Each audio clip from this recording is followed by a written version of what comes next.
A las 3:17 de la madrugada, el portaaviones USS Theodore Roosevelt avanzaba por las aguas oscuras del Golfo de Omán bajo iluminación restringida, con la cubierta de vuelo apenas iluminada por un tenue resplandor rojo bajo el cielo nocturno. Sus escoltas se desplegaban a su alrededor como sombras de acero. El mar estaba calmo, demasiado calmo. En el puente, el portaaviones mantenía una velocidad constante, cortando una estela blanca y limpia en la oscuridad. Sobre la cubierta no había reflectores encendidos. No cruzaba el aire ningún tráfico de radio innecesario. Cada aeronave amarrada a la cubierta de vuelo permanecía bajo luz tenue, con las alas plegadas, mientras los equipos de armamento se movían con cuidado entre los puntos de amarre y las líneas de seguridad. Entonces, bajo la superficie, algo cambió. A bordo del destructor clase Arleigh Burke, que lideraba la protección del cuarto de babor del portaaviones, un operador de sonar se inclinó hacia adelante en su asiento. Un rastro tenue había aparecido en la pantalla del sonar pasivo. Baja frecuencia, intermitente, marcación 286 grados, profundidad desconocida. Al principio parecía ruido de fondo. El Golfo de Omán está lleno de eso. Tráfico mercante, crestas submarinas, capas de temperatura, ruido lejano de hélices que rebota bajo el agua como fantasmas. Pero esta señal era distinta. Tenía ritmo. No era fuerte ni rápida, apenas lo suficientemente constante como para que al operador se le cortara la respiración por un instante. La marcó de inmediato. Centro de información de combate, sonar, posible contacto sumergido, marcación 286, retorno débil, clasificación desconocida. Dentro del centro de información de combate nadie reaccionó de forma dramática. Así no funciona un buque de guerra de la Marina estadounidense. Sin gritos, sin pánico. Solo cabezas girando hacia las pantallas, dedos moviéndose sobre las consolas, oficiales verificando tiempo, marcación, velocidad y nivel de confianza. 37 segundos después apareció un segundo contacto, este proveniente del sureste. Luego un tercero. Por un instante, la sala quedó en ese silencio que solo un buque de guerra puede tener. Las radios seguían con su siseo de fondo, los ductos de ventilación seguían zumbando, las consolas seguían haciendo clic, pero cada persona en ese espacio comprendió la figura que se formaba en la pantalla táctica. 3 contactos sumergidos, en 3 marcaciones distintas, todos cerrando lentamente sobre el grupo de ataque del portaaviones. El oficial de acción táctica se acercó a la pantalla. Actualicen todas las trazas, correlacionen con el cuadro de superficie. El cuadro de superficie estaba limpio. Ningún barco pesquero, ningún tráfico mercante cerca de esas marcaciones, ningún submarino aliado programado en esa zona, ningún ejercicio anunciado, ninguna baliza, ningún transpondedor, ninguna razón para que 3 contactos submarinos convergieran hacia un portaaviones estadounidense a las 3 de la madrugada. Un mensaje recorrió al instante toda la red del grupo de ataque. Posibles submarinos hostiles detectados. El Centro de Información de Combate del Theodore Roosevelt recibió la alerta en segundos. En las profundidades del portaaviones, tras capas de acero, los oficiales de comunicaciones, inteligencia y guardia comenzaron a armar el mismo cuadro desde otro ángulo. El portaaviones no viró. Todavía no. Esa era la primera regla. No mostrar temor, no sobrecorregir, no darle al enemigo la prueba de que su sombra ha cambiado el rumbo. Pero a lo largo de la formación, el escudo comenzó a cerrarse. Un destructor se desplazó 5 grados a estribor. Otro ajustó su velocidad para cubrir el arco de popa del portaaviones. Un crucero en el centro de la formación puso en línea todos sus sensores. Las emisiones electrónicas eran controladas, deliberadas, medidas. El grupo de ataque no estaba despertando, se estaba afilando. A las 3:19, el primer contacto cambió apenas de velocidad, un ligero aumento, y luego volvió a estabilizarse. Ese pequeño movimiento le dijo al equipo de guardia más que cualquier arranque dramático. Una ballena no ajusta su velocidad en respuesta a la formación de un buque de guerra. Un parche de ruido oceánico no mantiene una marcación fija. Un objeto a la deriva no se mueve como parte de un plan. Esto era un movimiento controlado, un movimiento humano, un movimiento militar. El comandante de guerra antisubmarina tomó el circuito con voz plana y fría. Establezcan condición 1, guerra antisubmarina. A lo largo de los buques escolta, los marineros se movieron con precisión de entrenamiento. Los equipos de sonar pasaron del monitoreo rutinario a la disposición de enjuiciamiento activo. Se revisaron los sistemas de defensa contra torpedos. Se prepararon los señuelos. Las tripulaciones de los helicópteros fueron despertadas y enviadas hacia las estaciones de vuelo. En el portaaviones, los encargados de cubierta despejaban los pasillos con señales manuales y varas rojas que se movían como sombras en el viento. Nadie anunció que estaban en peligro, pero la tripulación lo sentía. El enorme casco del portaaviones seguía avanzando, pero debajo de él, el océano se había convertido en un campo de batalla invisible. A las 3:21, el arreglo remolcado del destructor captó una traza más limpia proveniente del contacto del norte. Un giro lento de eje, posible firma diésel eléctrica, silenciosa pero no invisible. El tipo de contacto que podría pertenecer a un submarino iraní compacto, operando con cuidado a batería, tratando de mantenerse bajo la capa térmica y dentro del ruido del mar. La estimación de distancia arrojó 32 millas náuticas.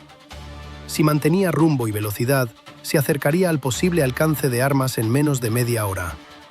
El oficial de acción táctica repitió la cifra, no porque a alguien se le hubiera escapado, sino porque números así pesan. 32 millas náuticas. Tiempo hasta la zona de peligro, 26 minutos. En el Theodore Roosevelt, el capitán ya estaba en el centro de dirección de combate. El almirante permanecía de pie detrás de la pantalla principal, quieto, con la mirada fija en los 3 contactos que lo rodeaban. Los oficiales armaban la geometría de la amenaza. Un submarino en la aproximación de babor, otro angulándose hacia la popa, uno más profundo, más lento, manteniéndose atrás como un vigía, esperando a que los otros 2 forzaran al portaaviones a virar. No era un encuentro casual, era un patrón de emboscada. Los iraníes no habían llegado embistiendo. Habían llegado con sigilo, con paciencia, usando la oscuridad, la temperatura del agua y el tamaño mismo del portaaviones en su contra. Un portaaviones es poderoso, pero también es enorme. No puede esconderse, no puede detenerse rápido, no puede esquivar como una patrullera. Por eso nunca navega solo. A las 3:23 se autorizó el despegue del primer helicóptero MH-60 Romeo Seahawk. Sus palas de rotor comenzaron a girar en la cubierta de vuelo del destructor, primero despacio, luego más rápido, cortando el aire nocturno en pulsos duros. La tripulación llevaba equipo de visión nocturna. El operador de sensores ya cargaba el patrón inicial de búsqueda por sonar. El Seahawk despegó hacia la oscuridad, inclinándose bajo sobre el agua. Debajo de él, los 3 contactos seguían cerrando distancia. Entonces el destructor activó su sonar. Un pulso golpeó hacia abajo en el océano negro. El sonido viajó por el agua más rápido que cualquier advertencia, chocó contra metal, se dispersó y regresó. En la pantalla, los rastros tenues se endurecieron. 1, 2, 3. El operador de sonar miró la pantalla y habló con la calma de un hombre que confirma exactamente lo que todos ya temían. Centro de Información de Combate, sonar. Múltiples contactos sumergidos confirmados, 3 trazas cerrando sobre la formación. Nadie del lado estadounidense disparó. Nadie necesitaba hacerlo todavía, porque en ese momento la emboscada ya había fracasado en su primer objetivo. Los submarinos ya no eran fantasmas, y el USS Theodore Roosevelt ya no era solo un portaaviones cruzando el Golfo de Omán. Estaba siendo cazado. Pero ahora los cazadores habían sido vistos. A las 3:24, el grupo de ataque del portaaviones dejó de moverse como una formación y comenzó a moverse como un escudo. El Theodore Roosevelt mantenía su rumbo por el Golfo de Omán, pero a su alrededor los escoltas se desplazaban en grados, no en millas. Esa era la disciplina del asunto.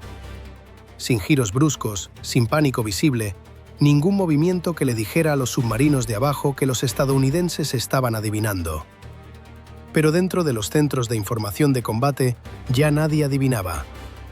3 contactos sumergidos habían sido confirmados. uno al cuarto de babor, otro angulándose detrás de la formación, uno más profundo y más lento, manteniéndose fuera del patrón como si esperara a que los primeros dos abrieran un espacio. En la pantalla táctica, la geometría era fea. El primer submarino iraní se acercaba desde el oeste, lento y silencioso, usando la propia sombra acústica del portaaviones para enmascarar su avance. El segundo trabajaba hacia el arco de popa, donde un portaaviones enorme es más vulnerable durante un giro forzado.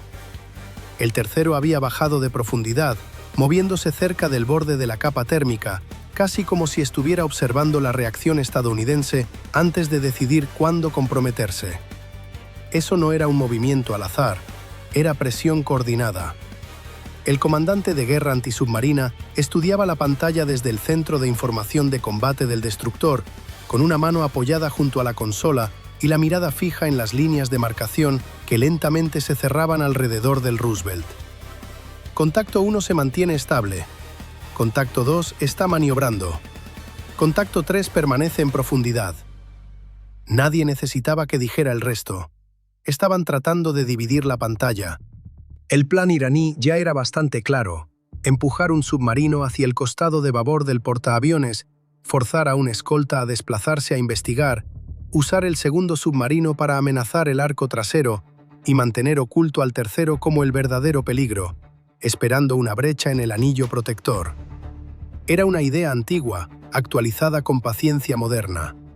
No atacar al portaaviones directamente, atacar la formación que lo rodea. A las 3:26, el puente del Roosevelt recibió el trazado actualizado. El capitán no ordenó un viraje. El almirante no autorizó el uso de armas. El grupo de ataque se mantuvo en calma, porque la calma es un arma cuando el otro bando intenta hacerte reaccionar. Mantengan el rumbo, llegó la orden. Cierren la pantalla antisubmarina. No se sobreextiendan. A lo largo de la formación, los destructores ajustaron posiciones de nuevo. Uno avanzó para ampliar la cobertura de sonar. Otro redujo levemente la velocidad para mejorar el rendimiento del arreglo remolcado. El crucero se mantuvo más cerca de la línea central del portaaviones, sosteniendo el cuadro de defensa aérea mientras los destructores se concentraban bajo la superficie. El mar, visto desde arriba, parecía vacío. Por debajo se estaba cerrando. En la cubierta de vuelo del primer destructor, el helicóptero MH-60 Romeo Seahawk volaba bajo sobre el agua, con sus luces de navegación tenues y su tripulación de sensores ya conectada a la red del grupo de ataque. El trabajo del helicóptero era simple en teoría y brutal en ejecución. Colocar sensores donde los buques no podían llegar, soltar boyas de sonar por delante de los contactos y convertir el océano negro en un mapa. La primera boya tocó el agua a las 3:27. Luego la segunda, luego la tercera. Pequeños chapoteos que desaparecían en la noche, pero en las pantallas dentro del helicóptero y a bordo del destructor, el océano empezaba a hablar. Cada boya escuchaba desde una posición distinta. Cada una agregaba una capa de verdad acústica. El primer retorno fue débil. El segundo más limpio. El tercero captó un pulso mecánico lento proveniente del contacto occidental. La rotación de un eje, una bomba, un submarino esforzándose mucho por no sonar como un submarino. El operador de sensores lo marcó de inmediato. Boya 3 tiene probable ruido de maquinaria, marcación consistente con el contacto 1. Informó al Centro de Información de Combate. La clasificación cambió, de posible submarino a probable submarino, probablemente hostil. En la cubierta del Roosevelt, las tripulaciones seguían trabajando bajo luz roja. Las aeronaves permanecían amarradas, pero los equipos de alerta ya estaban de pie junto a las aeronaves listas. Bajo cubierta, los polvorines permanecían asegurados. Los equipos de control de averías se movían hacia sus estaciones asignadas. Nadie corría. Correr desperdicia energía. La Marina entrena a sus marineros para moverse rápido sin parecer apurados. A las 3:29, el contacto 2 cambió de rumbo, apenas 5 grados, pero fue suficiente. El submarino que rastreaba la popa había reaccionado al ajuste de la pantalla estadounidense. Se desplazó hacia afuera, tratando de mantenerse fuera del mejor ángulo de sonar del destructor, mientras seguía presionando el cuarto de popa del portaaviones. Ese pequeño giro les dijo a los estadounidenses algo importante. Los iraníes estaban observando la formación en tiempo real. No estaban derivando hacia el peligro. Lo estaban eligiendo. El comandante antisubmarino tomó el circuito. Están maniobrando fuera de nuestra pantalla. Mantengan la disciplina. No persigan. Esa era la trampa. Un cazador de submarinos quiere cerrar distancia. Un capitán de destructor quiere avanzar sobre la marcación, forzar al blanco a huir y hacer que suene. Pero si un escolta se lanzaba tras el contacto 2, se abriría espacio cerca del portaaviones. Si otro se movía hacia el contacto 1, el tercer submarino podría encontrar un carril libre. Así que los estadounidenses hicieron algo más peligroso para el plan iraní. Se negaron a dejarse separar. A las 3:30, el Seahawk soltó una nueva línea de boyas de sonar por delante del contacto 2. El patrón formaba una barrera, no una persecución.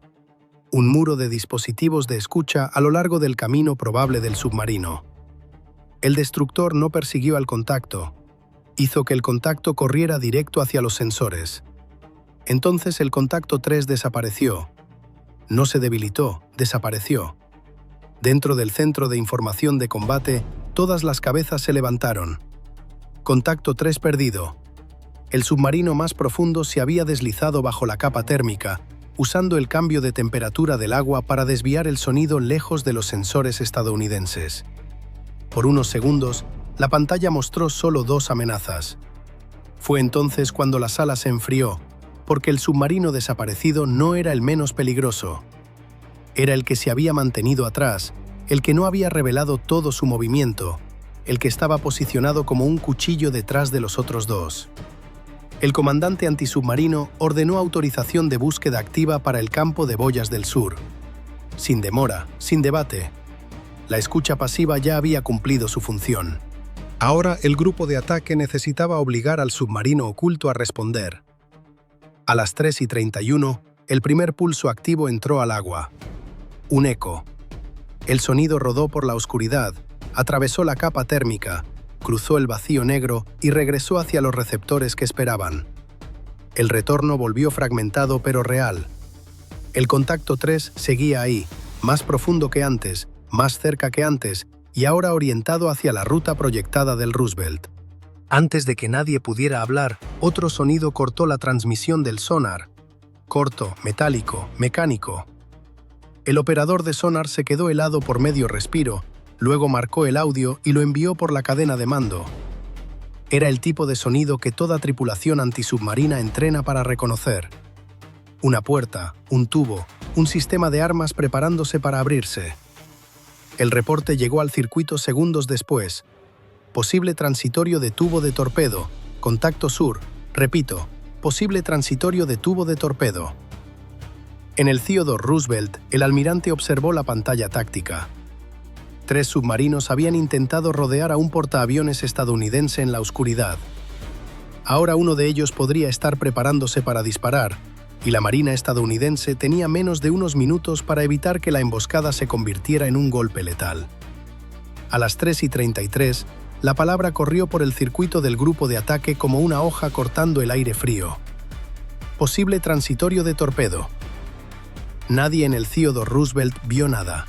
No hubo destello en el horizonte, ninguna explosión, ningún enemigo visible, solo agua oscura, luces rojas de cubierta y un portaaviones que seguía avanzando por el Golfo de Omán, mientras algo bajo la superficie podría haber cruzado ya la línea entre vigilancia y ataque.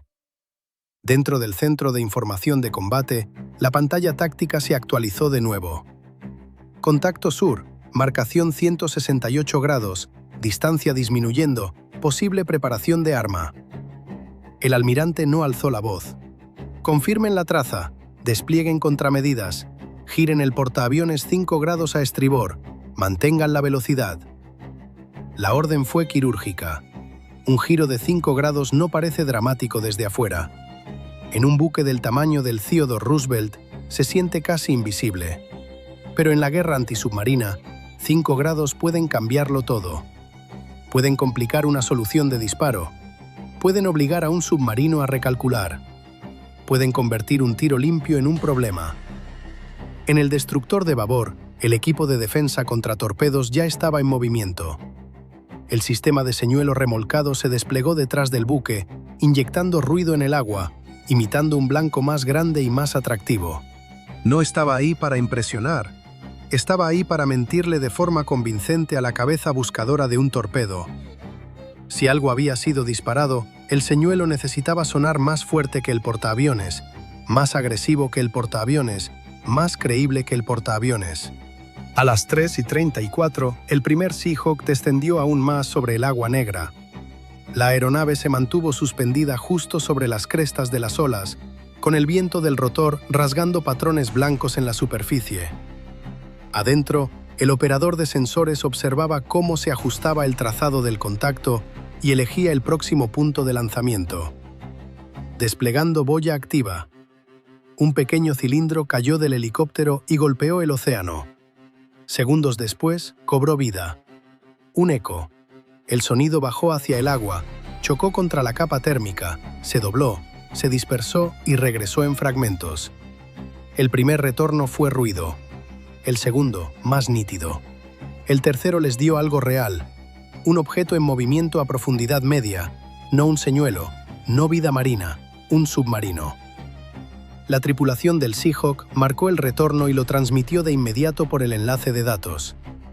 A bordo del destructor, el comandante antisubmarino observó cómo el contacto sur se endurecía en pantalla.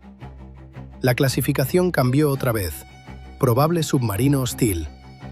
El portaaviones ajustó 2 grados más, aún sin pánico, aún sin liberar armas. Pero el grupo de ataque había cambiado por completo su postura. El Roosevelt ya no estaba protegido solo por buques, estaba protegido por una máquina en capas, destructores en la superficie, helicópteros en el aire, arreglos de sonar en el agua y una red invisible de datos uniéndolos todos más rápido de lo que cualquier voz humana podría transmitir. Entonces el operador de sonar captó un segundo sonido, rápido, lineal, alejándose del contacto sur. Durante 2 segundos, cada hombre en la sala de sonar se inclinó hacia el audio. Podía ser un señuelo, podía ser un arma.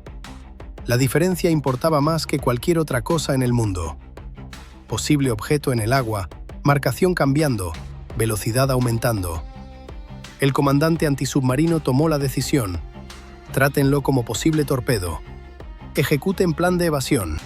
El destructor más cercano viró con fuerza suficiente para lanzar espuma desde su proa, cruzando el eje de la amenaza, colocándose entre la ruta sospechosa del arma y la trayectoria proyectada del portaaviones.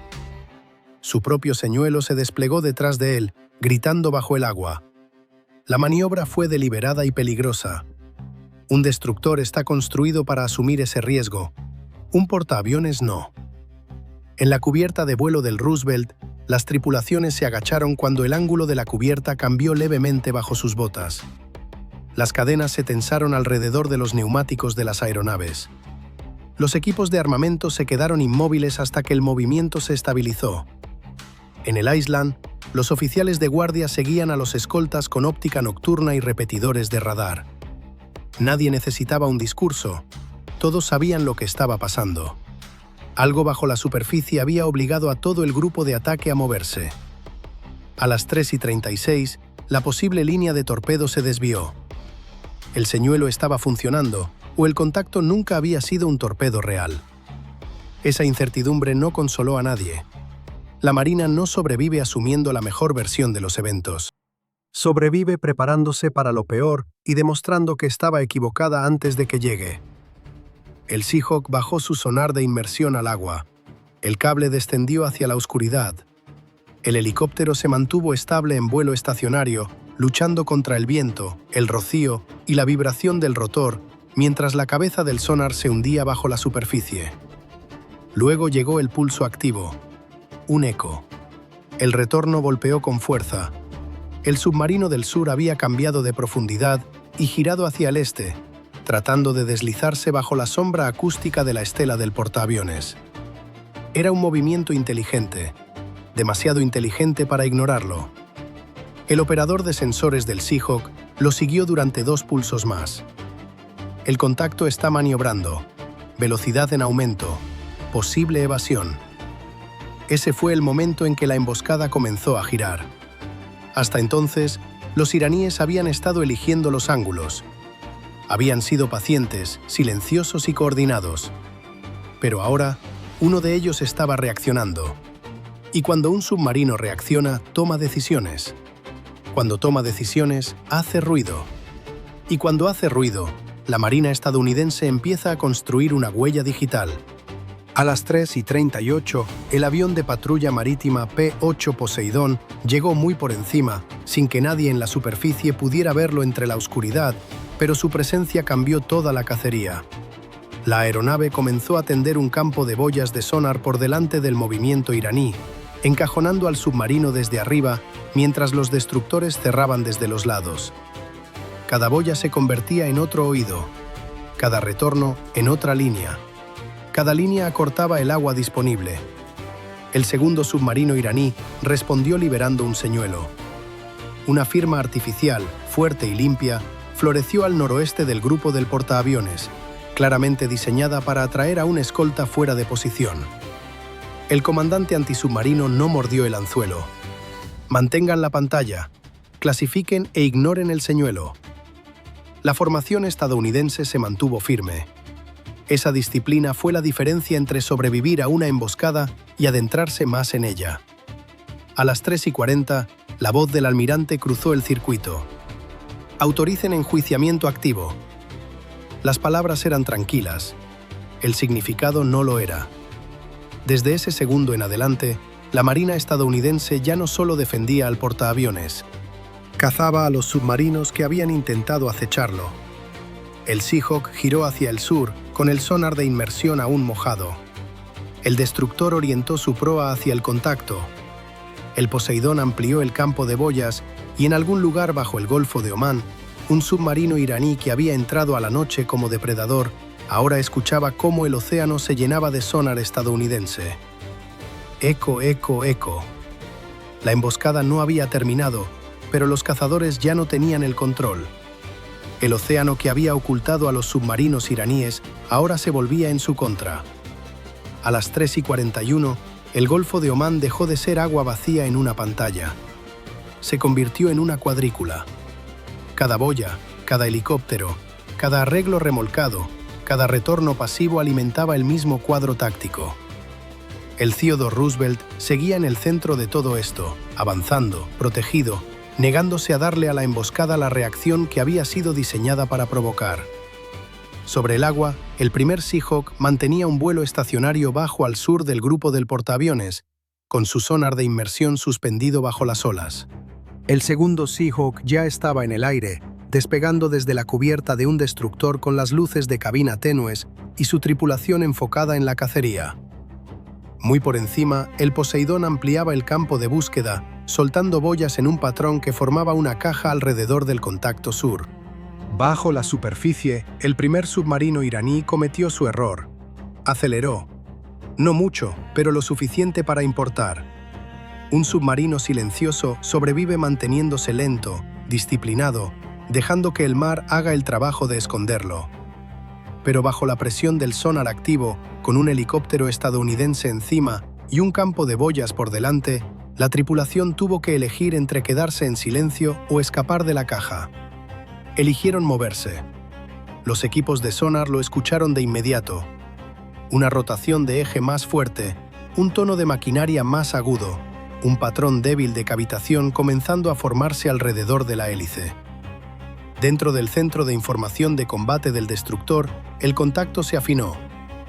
Contacto 1 aumentando velocidad, clasificación con confianza creciente. El comandante antisubmarino no sonrió. No necesitaba hacerlo. El submarino acababa de entregarles la primera pieza de su huella digital. Cada submarino tiene un sonido. No un único sonido, sino una colección de pequeños hábitos mecánicos. Bombas, válvulas, motores, cojinetes, la forma en que su hélice muerde el agua a ciertas velocidades, la manera en que su maquinaria vibra a través del casco. Para la mayoría de la gente es solo ruido. Para un equipo de sonar entrenado es identidad. El contacto 1 ya no era solo una marcación, se estaba convirtiendo en un expediente. A las 3:43, el contacto 2 intentó romper el cuadro.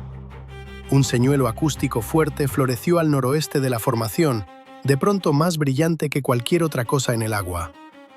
Para un operador sin entrenamiento, habría parecido que el submarino había salido disparado. Para la Marina estadounidense, se veía exactamente por lo que era: demasiado limpio, demasiado fuerte, demasiado perfecto. Un blanco falso. Señuelo clasificado. Mantengan la traza sobre el contacto real. El destructor no lo persiguió. El portaaviones no giró hacia él. La pantalla no se abrió.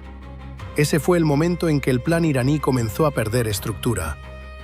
Su táctica dependía del movimiento: atraer a un escolta, forzar a otro a cubrir el vacío, obligar al portaaviones a ajustarse, crear confusión, crear un carril de disparo. Pero los estadounidenses mantuvieron la formación intacta. Usaron sensores en lugar de pánico. El segundo Seahawk cruzó por delante de la ruta proyectada del Roosevelt y soltó una nueva línea de boyas entre el contacto 2 y el arco de popa del portaaviones. Los chapoteos de las boyas eran pequeños, casi invisibles bajo el cielo nocturno, pero el efecto fue inmediato. El submarino ahora tenía menos opciones silenciosas. Podía ir más profundo, más lento o más ruidoso. Ninguna de esas opciones era buena. A las 3:45, el contacto 3 reapareció, el submarino más profundo, el que se había desvanecido bajo la capa térmica. El retorno fue débil al principio, luego más fuerte, a medida que el campo de boyas del Poseidón comenzaba a captar fragmentos de su movimiento. Estaba más al este de lo esperado, ligeramente adelantado a la ruta del portaaviones. Eso confirmó lo que el equipo antisubmarino había sospechado desde el principio. El contacto 3 no se había escondido para escapar, se había escondido para esperar.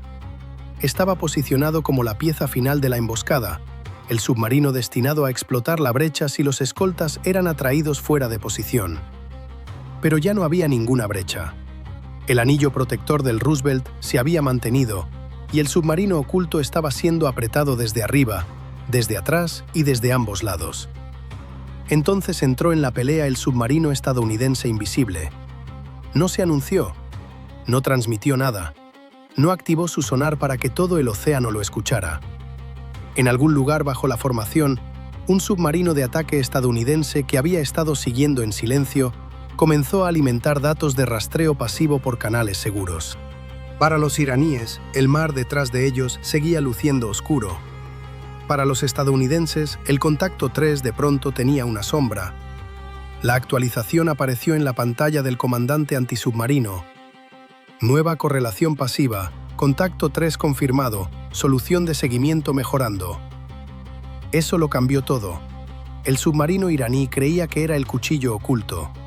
En realidad, estaba siendo observado desde atrás por algo más silencioso, más rápido y mucho más peligroso de lo que jamás esperó. A las 3:48, la primera señal de advertencia entró al agua. No un arma, no una explosión. Un pulso de sonar activo, controlado y dirigido desde el destructor, inconfundible para cualquier tripulación de submarino entrenada. Le dijo al capitán iraní exactamente una cosa: has sido encontrado. El contacto 1 giró primero, un cambio lento de marcación hacia el suroeste. Todavía no era una retirada, no oficialmente, pero lo suficiente como para que el trazado estadounidense mostrara separación respecto al rumbo del portaaviones.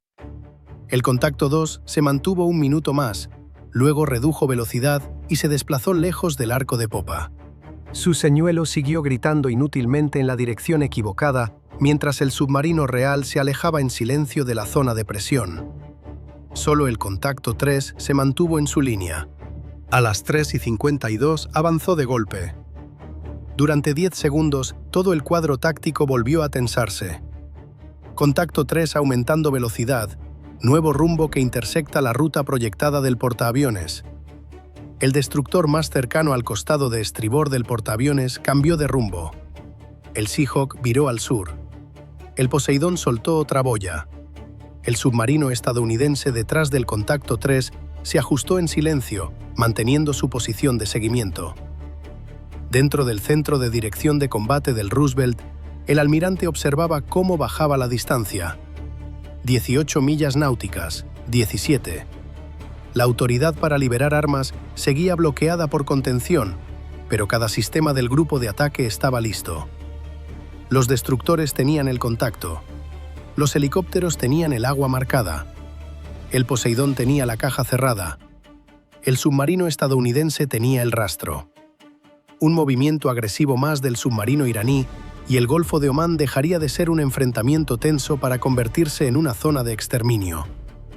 A las 3:54, el contacto 3 cambió de rumbo, primero lentamente, luego con decisión.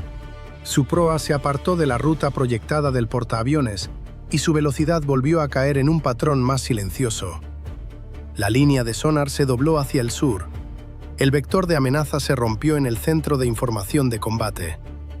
Nadie celebró. Los equipos de guardia siguieron rastreando. Los helicópteros siguieron escuchando. Los destructores mantuvieron su pantalla cerrada porque en la guerra antisubmarina no se celebra mientras el otro bando todavía tiene aire en sus tanques y armas en sus tubos. Pero la verdad ya era clara. 3 submarinos iraníes habían entrado en la oscuridad tratando de rodear a un portaaviones estadounidense. Ahora los 3 se alejaban de él. No habían sido destruidos. No se les había permitido acercarse lo suficiente como para importar. Habían sido encontrados, clasificados, encajonados y obligados a comprender la única realidad que todo comandante de submarino teme más. Ya no eran invisibles. A las 4:06 de la madrugada, el Theodore Roosevelt seguía su rumbo. Esa era la parte que los submarinos iraníes no pudieron cambiar. El portaaviones no se había detenido. No había dado marcha atrás. No había roto la formación ni le había cedido el agua a su alrededor al miedo. Sus escoltas seguían firmes, sus helicópteros seguían en el aire y su centro de información de combate seguía enfocado en un cuadro táctico que había pasado del peligro al control. 3 submarinos iraníes habían entrado en la noche tratando de cerrar el cerco sobre un portaaviones estadounidense. Ahora los 3 se alejaban. No rápido, no abiertamente, no de una manera que alguien pudiera llamar pánico, pero se alejaban. El contacto 1 fue el primero en romper limpiamente el enfrentamiento. Su traza se dobló hacia el suroeste, con la velocidad reducida y la profundidad cambiando despacio, mientras intentaba desaparecer de nuevo en el ruido natural del Golfo de Omán. Había sido el más agresivo en los movimientos iniciales, el que trató de presionar la aproximación de babor del portaaviones. Ahora su firma de maquinaria había quedado registrada, el ritmo de su hélice capturado, su comportamiento de evasión anotado. Para la tripulación iraní, eso quizás se sintió como sobrevivir. Para la Marina estadounidense era información. El contacto 2 siguió minutos después, desvaneciéndose hacia aguas más profundas luego de que su señuelo fallara en atraer a los destructores estadounidenses fuera de posición. Ese fracaso importaba. Le dijo al grupo de ataque exactamente cómo esperaba la tripulación iraní que reaccionara a una formación estadounidense. Habían contado con el movimiento. Habían contado con una sobrereacción. Habían contado con que un escolta persiguiera el ruido mientras otro dejaba una costura abierta cerca de la popa del Roosevelt. Esa costura nunca se abrió. La pantalla se mantuvo. El portaaviones siguió avanzando. El contacto 3 seguía siendo el problema. El submarino más profundo, el más paciente, el que había avanzado hacia la ruta proyectada del portaaviones a las 3:52 antes de girar en el último instante posible. Incluso ahora no se retiraba del todo. Derivaba hacia el sur en incrementos lentos, manteniéndose en silencio, conservando profundidad, probando si los estadounidenses se relajarían. No lo hicieron. Sobre el agua, el Seahawk mantenía su órbita, con el viento del rotor cortando la superficie en franjas plateadas bajo el primer borde gris del amanecer. Su sonar de inmersión seguía listo. Un segundo Seahawk se había movido más al este, custodiando la ruta proyectada del portaaviones. Muy por encima, el Poseidón seguía trazando círculos. Su campo de boyas se extendía por el mar como una cerca invisible. Cada boya seguía escuchando. Cada destructor seguía rastreando. Cada oficial de guardia seguía despierto. Dentro del centro de dirección de combate del Theodore Roosevelt, el almirante permanecía frente a la pantalla principal, observando cómo el contacto sur se alejaba centímetro a centímetro de la ruta del portaaviones. A su alrededor, la sala trabajaba sin celebraciones. Los oficiales de radar vigilaban el cuadro aéreo. Los coordinadores de sonar actualizaban los historiales de contacto. Los especialistas de inteligencia marcaban las marcas de tiempo. Los equipos de comunicaciones mantenían el circuito limpio. No hubo discurso de victoria, solo procedimiento. Así sobrevive un grupo de ataque de portaaviones. A las 4:12, el submarino de ataque estadounidense que seguía al contacto 3 envió una correlación pasiva más. El submarino iraní había reducido velocidad y cambiado su marcación más hacia el sur. Su vector de amenaza estaba roto. Su geometría ya no sostenía un ataque. Su oportunidad se había esfumado. El almirante dio una sola orden: mantengan la traza hasta confirmar la separación. La cacería no terminó porque el enemigo se alejara. Terminó solo cuando el enemigo dejó de poder importar. En la cubierta de vuelo, el Roosevelt comenzó a retomar su ritmo. Los directores de camisa amarilla movían las aeronaves de regreso a posición. Los marineros revisaban los amarres. Los equipos de armamento retomaron el trabajo con la misma precisión controlada que habían usado durante la amenaza. Un caza Super Hornet esperaba junto a la catapulta, con la cabina cerrada, el piloto aguardando, el motor respirando bajo las luces de cubierta. El amanecer ya llegaba. El agua negra del Golfo de Omán se transformaba en un gris acerado.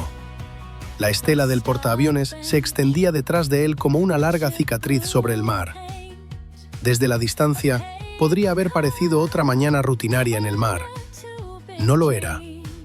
Durante casi una hora, 3 submarinos habían intentado construir una trampa mortal alrededor de un portaaviones estadounidense. Habían usado la oscuridad, la profundidad, el silencio, las capas térmicas, los señuelos y la paciencia. Habían probado la formación desde distintas direcciones, intentado atraer escoltas fuera de posición y empujado un contacto lo bastante cerca como para obligar a todo el grupo de ataque a la postura antisubmarina completa. Y aún así, el Roosevelt no había sido tocado. Ningún torpedo golpeó su casco. Ningún escolta fue apartado de la pantalla. Ningún pánico se propagó por la formación. Ningún submarino iraní alcanzó la posición que necesitaba. Esa fue la diferencia entre una amenaza y un resultado. A las 4:20, el primer resumen completo del contacto se transmitió por la red segura. Enumeraba marcaciones, cambios de velocidad, estimaciones de profundidad, indicadores de clase sospechosos, comportamiento de señuelos y posible actividad de tubos de torpedo. El documento se leía árido, clínico, casi aburrido. Pero dentro de esas líneas estaba la verdadera victoria. Estados Unidos había recolectado las huellas acústicas de los 3 submarinos. Cómo se movían bajo presión, cómo se escondían bajo la capa térmica, cómo desplegaban señuelos, cómo se coordinaban antes de que la formación se cerrara, qué tan rápido se retiraban después de ser marcados por sonar activo. Irán había intentado obtener una ventaja táctica. En cambio, había expuesto su manual de jugada submarino. Esa es la parte de la guerra naval que la mayoría de la gente nunca ve. El lanzamiento de un misil llama la atención. La explosión es la noticia principal. Pero la recopilación silenciosa del comportamiento enemigo es lo que define la siguiente batalla antes de que comience. Cada sonido registrado esa madrugada sería estudiado, catalogado, comparado y almacenado. La próxima vez que apareciera una firma similar bajo el agua, la Marina estadounidense la reconocería más rápido, quizás minutos antes, quizás segundos antes. Y en el mar, los segundos lo deciden todo. Para las 4:31, el contacto 1 ya había salido de la zona inmediata de amenaza. El contacto 2 se desvanecía hacia el noroeste bajo vigilancia pasiva. El contacto 3 seguía rastreado, seguía vigilado, seguía encajonado a distancia por el submarino estadounidense que nunca se rebeló ante los iraníes. La formación del Roosevelt se relajó por grados, no del todo, solo se reordenó. El portaaviones permanecía listo para lanzar aeronaves. Los destructores permanecían en postura antisubmarina. Los helicópteros seguían en ciclo. El Poseidón mantuvo su patrón hasta que se le ordenó abandonar la estación. El mensaje era simple e inconfundible. Pueden acercarse, pueden probar, pueden esconderse bajo la superficie, pero no pueden asumir que la Marina estadounidense está ciega. A las 4:45, el sol rompió limpio sobre el horizonte. La luz se extendió por la cubierta de vuelo, iluminando las alas plegadas de los Super Hornet, el acero húmedo de las catapultas y los rostros de los marineros que habían pasado la última hora dentro de una batalla que la mayor parte del mundo nunca llegaría a conocer. El Theodore Roosevelt siguió avanzando. Esa fue la respuesta. No un discurso desde Washington, no una advertencia disparada al mar, no una declaración pública de victoria, solo un portaaviones estadounidense de 100.000 toneladas cruzando aguas disputadas después de que 3 submarinos hostiles intentaran detenerlo y fracasaron. Los submarinos iraníes llegaron buscando una emboscada. Lo que encontraron fue un grupo de ataque de portaaviones que ya los esperaba en la oscuridad. Y cuando el sol se levantó sobre el Golfo de Omán, la Marina estadounidense seguía ahí, firme, silenciosa, en control. Uno se pencuanto al escuchar una madrugada así, ¿qué habría sentido cada marinero en esa sala mientras el silencio se hacía más pesado que cualquier alarma? Y si en el fondo no es esa calma disciplinada, esa negativa a dejarse arrastrar por el miedo, lo que separa a quienes sobreviven a una emboscada de quienes simplemente la sufren.